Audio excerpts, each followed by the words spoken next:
Hanya banyak aktivis pro demokrasi melihat, politisi juga banyak mengatakan ini Prof, bahwa dalam 1 tahun kita punya 3 model pemilu, pilpres, pileg, dan pilkada. Katanya ini juga meskipun kita belum menjalani sepenuhnya dengan pilkada, ini harus ada evaluasi. Betul. Prof Jo, apa pandangan? Saya kira memang kalau dilihat dari segi kesulitan ya, kalau dia dilakukan pada tahun yang sama, kesiapan penyelenggaranya ini, pemilu KPU kan agak kedodoran di KPU menggelar pada tahun yang sama. Belum selesai tahapan pilpres, kemudian masuk lagi tahapan pilkada serentak nasional. Partai-partai politik juga kesulitan karena dia harus menyiapkan calon-calon 545 kepala daerah sambil juga ngurusin yang terkait dengan pilpresnya dan pilegnya. Itu Mbak Rosi ya, jadi itu ada kesibukan yang luar biasa dan rakyat juga kan sebentar lagi balik lagi nih November harus pergi memilih ke TPS kita. Cuman menurut Prof Jo masuk akal nggak atau memang perlu dipikirkan ulang format yang baru dibuat terus tapi harus dievaluasi kita lihat ulang. Jalan dulu lah. Ya, mungkin keamanannya juga harus kita perhatikan. Ini apa kan aman aja nih sekaligus serentak di 545 itu. Bagaimana kalau terjadi kerusuhan, kekacauan dalam satu pemilihan di 10 daerah sekaligus, 20 daerah sekaligus. Siap nggak aparat keamanan kita? Itu juga penting dicatat ya kan. Kita bicara soal pilkada dan yang sekarang juga menjadi perkataan tren itu adalah dinasti politik. Ya betul ya. Banyak yang kemudian praktek politik dinasti itu Prof Jo, itu dilihat dari para pemimpin daerah melalui pilkada. Kita semangat reformasi, otonomi daerah, desentralisasi dan ada pilkada, tetapi itu juga melahirkan dinasti politik. Apa yang salah? Kenapa sesuatu yang menjadi dasar reformasi, keinginan untuk membuat pemimpin lokal itu bagian dari siklus atau mendapatkan pemimpin lokal yang sesuai dengan keinginan pemilih di daerah itu, tapi justru melahirkan dinasti politik yang bapaknya habis bapaknya ke anaknya, suaminya ke istrinya. Apa yang salah Nah ini kan musuhnya pemerintahan Orde Baru yang kita ganti dengan pemerintahan reformasi kan. Orde Baru itu kan sangat syarat dengan KKN, kolusi, korupsi dan nepotisme. Nah, ya, itu loh Mbak Rosi, ada nepotisme kan di Orde Baru dulu.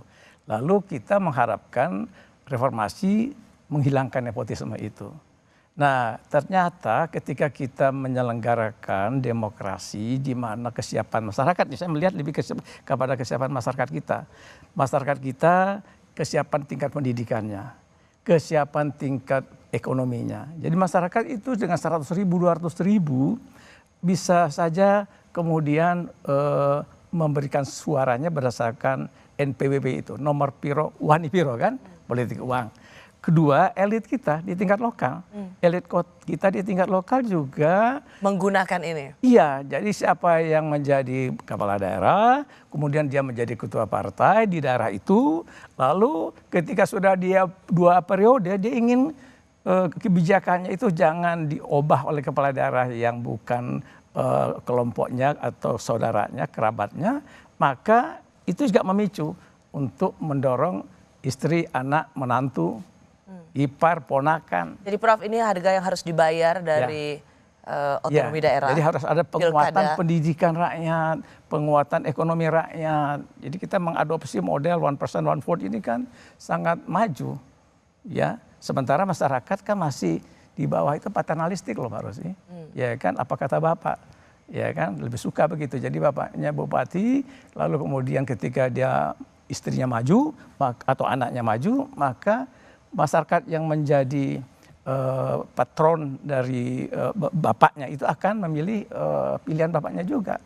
Yang mungkin harus juga diingatkan ulang pada penonton Rosi adalah sebenarnya waktu itu pemerintah, Prof Jo masih di Kementerian Dalam Negeri, pernah mengatur supaya kronisme di pilkada ini tidak terjadi. Betul, karena kita udah punya data waktu itu.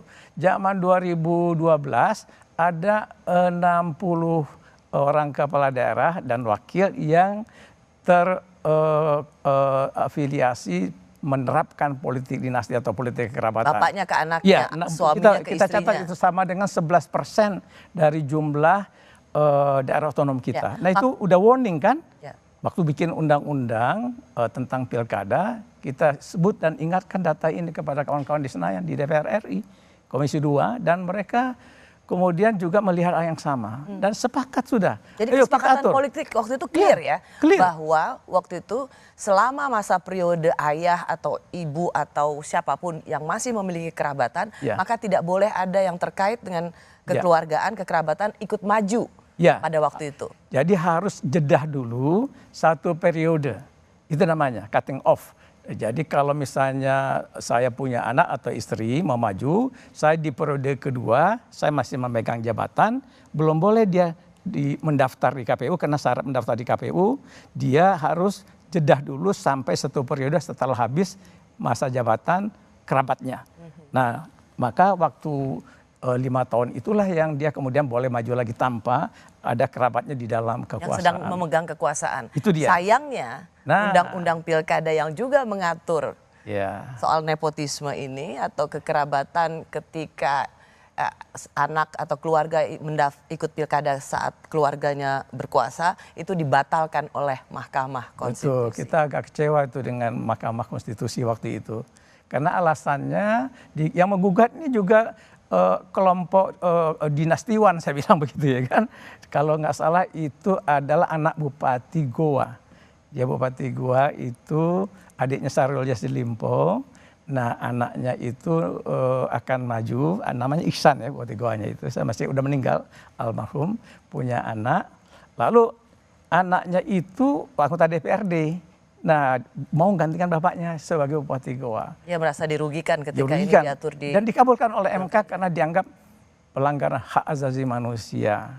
Karena hak untuk dipilih dan memilih itu hak asasi. Prof Jo sendiri apa tanggapannya kalau ini dibilang politik dinasti itu adalah bagian dari HAM? Itu dia, kita agak menyaksikan ya. Kalau hak asasi manusia dalam pengertian kontekstual dengan pendekatan masyarakat Indonesia yang cenderung tidak individual, masyarakat kita kan komunal. Jadi menurut saya hak asasi orang satu kampung, satu daerah itu lebih diutamakan untuk mendapatkan suksesi pergantian sirkulasi kepemimpinan daripada hak asasi satu elit yang sebetulnya dia dinasti yang membajak demokrasi lokal. Bukan seperti itu cara memandang HAM. Betul, begitu hemat saya sih. Kita akan masuk ke bagian berikutnya, Prof Jo. Karena yang ingin saya masuk adalah Pilkada Jakarta rasa Pilpres. Ini yang paling seru nih.